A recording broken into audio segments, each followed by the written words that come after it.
Hello, person. I'll be reviewing a week of wrestling for WWE besides Evolve because fuck that noise.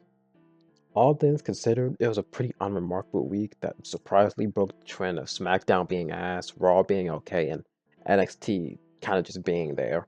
This time, they were all ass. Many stories are starting to lose me, and they make it their mission to set up the shittiest matches ever on a consistent basis. NXT is in a weird spot where it doesn't have many things that are awful, like the Gable and LWO feud, or the Carmelo Hayes and The Miz team up.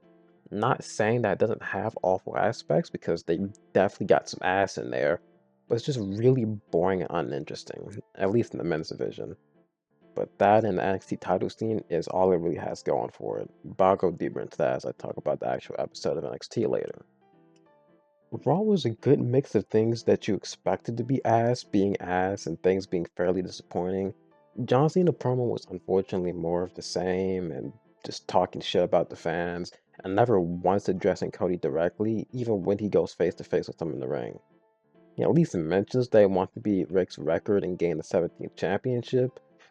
Rhea goes through really weird character regression, becoming very childish and petty after being so vulnerable and mature in her backstage promo post-title loss, just for the sake of making this triple threat match happen.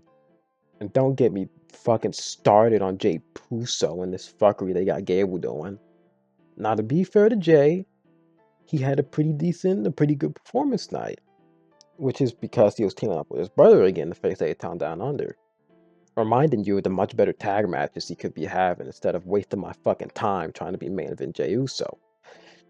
But while that's happening, Chad Gable is just actually being trolled by WWE, trying to see how much bullshit they can get away with, because Gable or El Grande Americano versus Dragon Lee was a generally good match because they're both good wrestlers. But it's hard to appreciate gold when it's surrounded by so much shit, which is the storyline.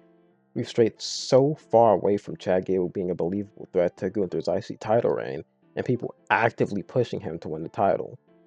Gable versus Lee is where the in-ring aspect peaks, as Lyra versus Raquel was quite a nothing match, which saw Bayley save Lyra from post-match beatdown, and Penta versus Braun was good, but was cut short by Finn causing a DQ for his loss the week before. Not much to say about Punk's promo, since there wasn't really a lot that came out of it besides the AEW reference, which is sure to make people online react normally, and that the contract signing on SmackDown is way more important. I'm gonna be honest, I can't fully pay attention to NXT anymore. I was a firm believer that NXT was the best of the three brands back when NXT was in its gold and white phase, but the draft drained so much life from the roster that they even drained the color from their branding to make it match. There was so much life in each division and had great matches and fairly compelling characters, but now there's just nothing that pops out and makes me want to watch besides a few people. And the few people that are great don't have enough talent of the same caliber to actually create a strong and balanced roster. I'm really supposed to be excited for someone as good as Javon Evans versus Lexis King, or fucking Ethan Page versus Andre Chase, knowing they killed this incredibly over faction to build Ridge Holland, Vancouver and the Dark State angle, which is a shitty ass name by the way, are the only things really keeping me going. I would say Faxium too, but they suffer the same issue of not having enough talent that are good enough to really deliver great things. And if I hear one fucking person mention NXT being developmental, someone's dying in a horrifying way. SmackDown probably being the least bad of the three shows, which isn't much of an accomplishment. The tag division has been the best thing going on for SmackDown for a while now, so I was glad to see the Street Profits and Pretty Deadly go out there and have a pretty good match, even if it was one of the shorter ones. Now, unfortunately, that's where most of the praise ends, because the rest of the show is what I like to call garbage. The show ranged from a weird promo of Randy, Dick Wright, and Cody just so he could say they want a title match against them after Mania, to the crowd giving more of a shit about chanting for Chelsea Green than watching the actual match she's ringside for. We also got blessed by amazing matchups like Jimmy Uso versus The Miz. I'm gonna be honest, I didn't watch that shit. And then Braun Strowman versus LA Knight. Now, to be fair, Strowman versus Knight wasn't awful, but it certainly wasn't great, especially considering that Jacob caused a DQ finish, because that's the only way to build their mid-card titles now, apparently. But Randy and Drew balances it out. Again, not a great match, but I enjoyed it. And Drew surprisingly pins Randy, which leads to him wanting to leave the arena to celebrate, and getting attacked by Damian. Moving on to the women's division, it's looking kind of dire as Kate and Katana took a break from protecting catering to wrestle Chelsea Green's Secret Harvest, which I'll admit that's a good one.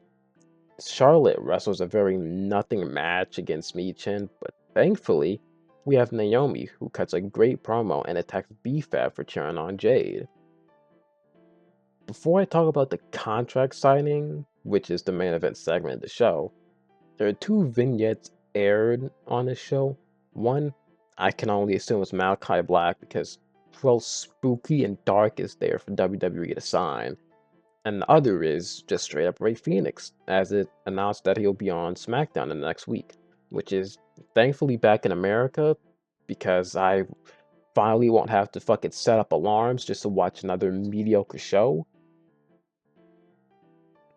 Now, on to contract signing, I do have two main gripes about it. Gripe number one, which is Roman seems to not give a single shit about what's going on here. It was very goofy and nonchalant, which, yeah, it was funny, but it shows a clear difference between Rollins, who is pissed off, and Punk, who's very emotional. It's like Triple H knows he doesn't fit into this feud and doesn't even care enough to try and make it seem like he does. Gripe number two, Paul Heyman just gives Punk the main event Mania. And that's a very, very lame way to give Punk his first WrestleMania main event. This man loses every single chance. He loses the Royal Rumble and he loses the Elimination Chamber. Every chance he had to gain that spot is gone.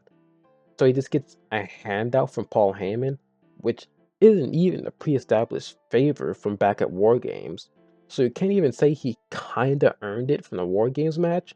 He actually just got a here nigga damn main event. And I'm supposed to cheer for that?